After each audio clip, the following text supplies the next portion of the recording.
having said that, that was a nice thing for him to have said. And it was because usually the people who put you up were from these very wealthy clubs, and because they thought I was Jewish, I got to stay in the one very, very, very wealthy Jewish family always, because they were the ones that got into the club, and they were the ones, and we got to stay there. That's Sometimes fun. when it got to Friday and I wouldn't eat meat if they were serving us, so I had to explain that. Must have been strange. Okay, let's go back to the Rockingham house. You're still living in the Rockingham house. How has it changed from when you were growing up? So what? House Yeah, itself? what's the house and the environment in Rockingham? The house itself has changed very little. We've, of course, made some accommodations with bigger rooms and not really very much structurally, almost no changes. Same for the garden, except some trees that came down and bushes that aren't in the same place, but it's basically very much the same. Surrounding it, however, on the south side of the house is now 2 houses or 3 houses, but somewhat the same, modern houses. And on the whole neighborhood, of course, there are no vacant lots there. There was a vacant lot just north of us where they grew poinsettias and sold them at the corner of Sepulveda and Sunset at Christmas time. And mostly around us were vacant houses and huge vacant lots and huge houses, if there were houses, very big houses. Shirley Temple lived on the other side of the street and 1 block up. They had almost the whole block. Did you knew that she was there when you were growing up? Oh, yes. Did you see her ever? Because I can't remember, I think I do remember seeing her once. She had one house that was a doll house where she kept her toys and dolls or something. She was a But bit we older would, than we you. would go up the street when they had paper routes. You probably don't know what a paper route is, or maybe you do. During the war, you would collect newspaper and then turn it in your school, and they would, I don't know what they did, somehow they turned it over to the government or somebody, and you would get awards for turning in the most newspaper. Did you have And so we went not Yeah. only to her house, but just a little further up was Zazu Pitz's house, and this was a great place to go to collect papers because she had an electric car, which maybe you don't know why an electric car is a strange thing, but there weren't electric cars in those days. Electric cars were pre-1930 or whatever it was. And she would drive us home in her electric car, which was quite a thrill. Oh, okay. Zazu Pitts was an actress, right? She was a very famous actress. silent film I actress, right? I just saw a movie that she was in the other day. It wasn't silent, Oh. but she was in silent movies too. And so you had a lot of pets and animals around also, which you don't now, right? That's true. My father loved pets. They almost always had a dog. We had, they had a terrier that died out, and I don't remember that dog except through pictures. We had a St. Bernard for a long time, Snowy, that we all loved. It was a very friendly dog. In fact, we had a cat, Dimmy, at the same time as we had Snowy, and the dog would sleep and put out its paws like that, and the cat would sleep in between the paws of the dog. The only time the dog was disturbed was when we tried to give it a bath to get its fleas off, because of course when you give it a bath, the fleas start biting to dig their way in, and that was unpleasant for the dog. Do you have other animals, rabbits and chickens? We and things? had Angora rabbits for a while. We had in the backyard, that's a change.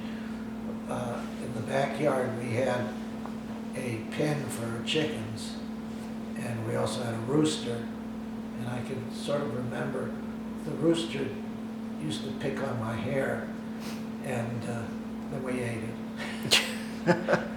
And so we got the last laugh on that one. We also had guinea pigs, and turtles at different times, all kinds of different animals at different times. Was the pond there, the one in front? That was The there? fish pond was, as far as I can remember, always there.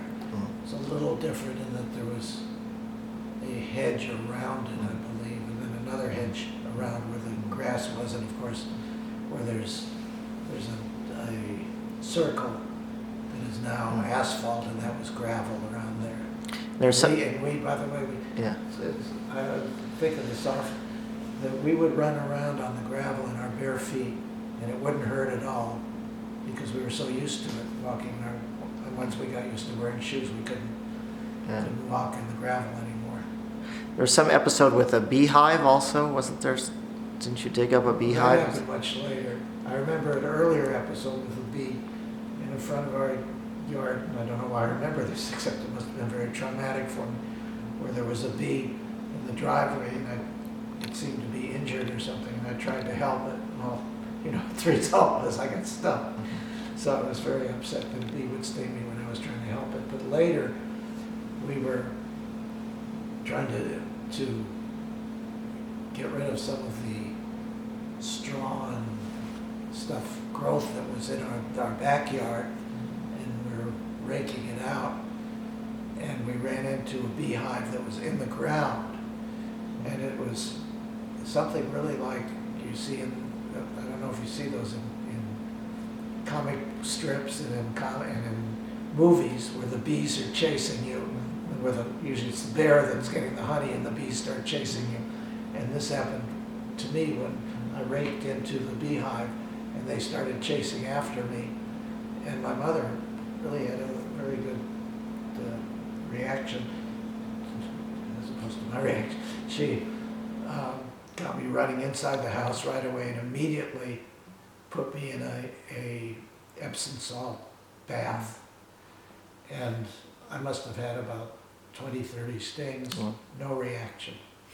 Which is pretty good, because people die of those things. Yeah. Actually, I think they're not bees. I think they're hornets or something. I'm not sure. Well, the ones on the ground, if they're bees. I mean, we thought they were bees. You told a story one time about your gardener. There was a Japanese gardener, I think. I'm just thinking of early stories during the war. Yeah, those.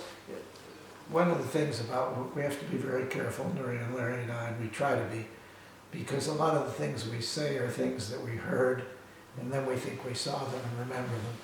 But I think I remembered, I think Denny was our gardener's name. But this isn't really muster. I think there's a letter where my father writes his daughter Trudy from his first marriage and explains that he had to let Denny go. No, Denny was the one that was, one person was sent off, I know, because he was Japanese during the war, and they got sent off to the internment camp. But there was somebody else that we had, that was a helper, and we had to fire him. He said he would work for nothing. My father said that wouldn't be fair, and he couldn't afford to pay him anymore. And I think he wrote about that. Yeah. Did your father was forced to retire from UCLA and then didn't have much income? Were you aware of the financial circumstances of your family? I don't think we ever thought of ourselves either as poor or rich. In a way, we were rich because we had that wonderful house.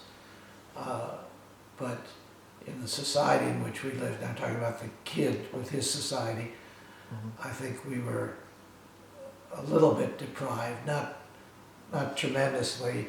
I can remember that everybody was getting leather jackets, and they took me to, I guess it was Desmond's in Westwood, to get a leather jacket.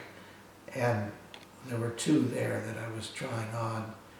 And one was the cowhide leather jacket that everybody in the family had, in the school had, and the other was, I think it was lamb or sheep, and the lamb or sheep cost $4 less or something, but it seemed like it was significant to my parents, and so they asked me which one I wanted, and I took the lamb or sheep one, but I remember sort of having a funny feeling about the whole thing.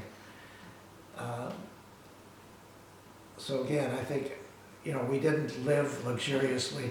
If we went out to dinner, it would be to go to Thrifty's for the 49er special dinner and sit at the counter. Where was Thrifty's? There was a Thrifty's in Westwood, just north of Wilshire, on the corner. So when you went out, you went to Westwood? It might have been Owl Drugstore, but I think it was Thrifty's. They were both in that area. And they used to have, the drugstores used to have counters where you could eat and get full meals. That's what I'm talking about. Did you get? What I'm saying is it wasn't what you'd call a restaurant. Right. It was more like In and Out.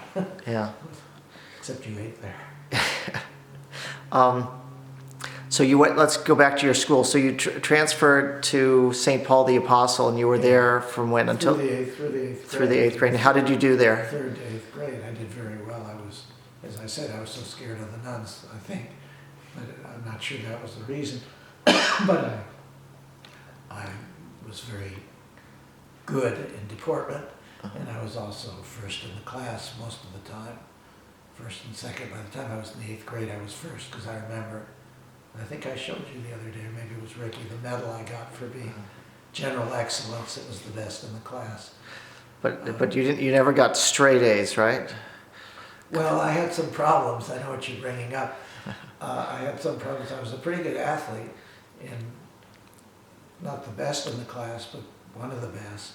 And of course, if you count tennis, you could say I was the best. But in the regular sports, and I was always sort of a leader in the sports. I would be captain the team and choose the team.